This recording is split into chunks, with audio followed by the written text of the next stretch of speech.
but this book is called The Last President, and it was written over 100 years ago, and it predicted the rise of Donald Trump as the last president. You can look this up and research it more on your own online, or you could even order the book. It's literally called The Last President, and it's literally about the rise of Donald Trump. And now Trump himself is telling us that in 4 more years after this voting process, we won't have to vote anymore. You won't have to vote anymore, my beautiful Christians. I love you, Christians. I'm a Christian. I love you. Get out. You got to get out and vote. In 4 years, you don't have to vote again. We'll have it fixed so good you're not going to have to vote. Donald Trump is the man of sin, and the rise of Donald Trump is the falling away of the church, because he is setting himself up, like 2 Thessalonians chapter 2 says, in the temple of God, and we are the temple of God. He is setting himself up in the hearts and in the minds and in the imaginations of the majority of the church.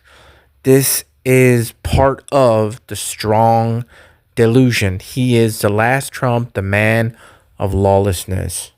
It's really amazing to me how everything is just coming together perfectly. What I've been finding out, and others for years now, and have been posting about the timeline, about the last Trump, all these things about artificial intelligence is all coming to pass now. And it's all coming out in the open. It's like we're not even saying it now. Now Trump is telling you he's the last president. I found out about that book years ago. I probably did a post about that thing 2 years ago. And now he's telling you he's the last president. And I've been saying that. Other people have been saying that. We've been all talking about artificial intelligence. We've been all talking about 2029 is the end of timeline. That is the year that Jesus Christ comes back. And I believe the rapture is in 2025. But now he's telling you that that's the end of the timeline. He's telling you, you ain't going to have to vote anymore. After this last presidency, which is 4 years, give or take, that takes you straight to 2029 from 2025. And I got my timeline from the Bible. I didn't get my timeline from the government or politics. I got mine from the Bible. And now what I've been saying in the Bible's timeline is matching up exactly with what they're saying now, as far as Trump being the last president and the rise of AI and all this stuff. He's telling you the same timeline that I've been telling you, except I got mine from the Bible, but they really got theirs from the Bible too. See, they go by the script too.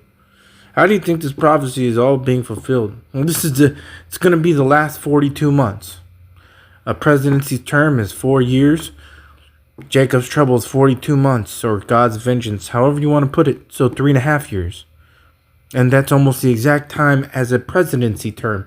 You think that this is by random coincidence? It's absolutely not. This is all script. They go by the script. They're fulfilling prophecy. Just like we're fulfilling prophecy. Everything goes by the script. They know it. It's not a random coincidence that my timeline is exactly what their timeline is. So a person should be able to think, okay, this guy got his timeline from the Bible strictly, right? The 6,000 year period starting from the fall of Adam, you wind up in 2029, 2030, okay? From the fall of Adam. Then you look at what they're doing in politics, and Trump just said that he's the last president.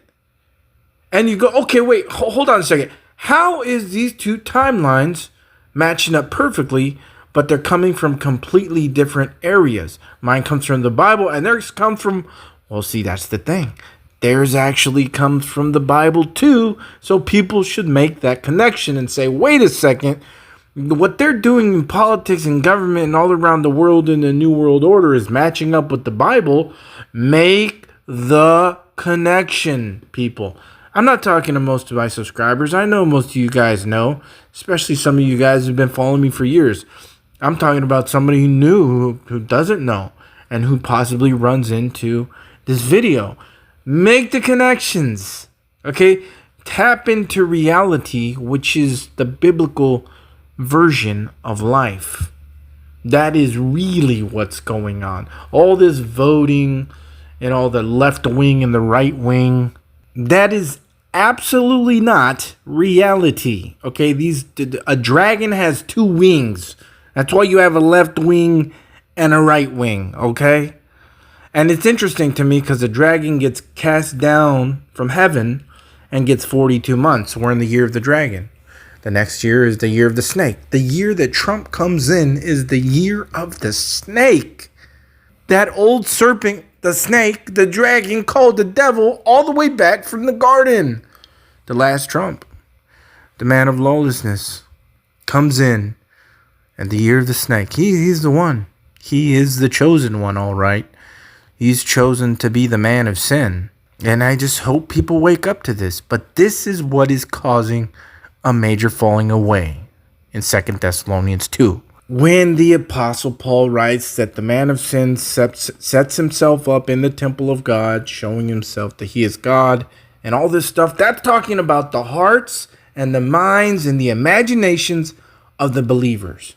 This is what is causing a major falling away. This one delusion. Now, there's a lot of delusions, but this is a big one because you have millions of Christians who are totally deceived by the man of sin, and they are letting him into their hearts and their minds and their imaginations. Remember, Paul said in 1 Corinthians 3:16 that ye are the temple of God. There can be no mistake here. No physical temple. He's not talking about any physical temple. We know by Acts chapter 7, verse 48, that the Most High does not dwell in temples made with human hands. It's over with. All that physical stuff, no, it's done. It is the believers.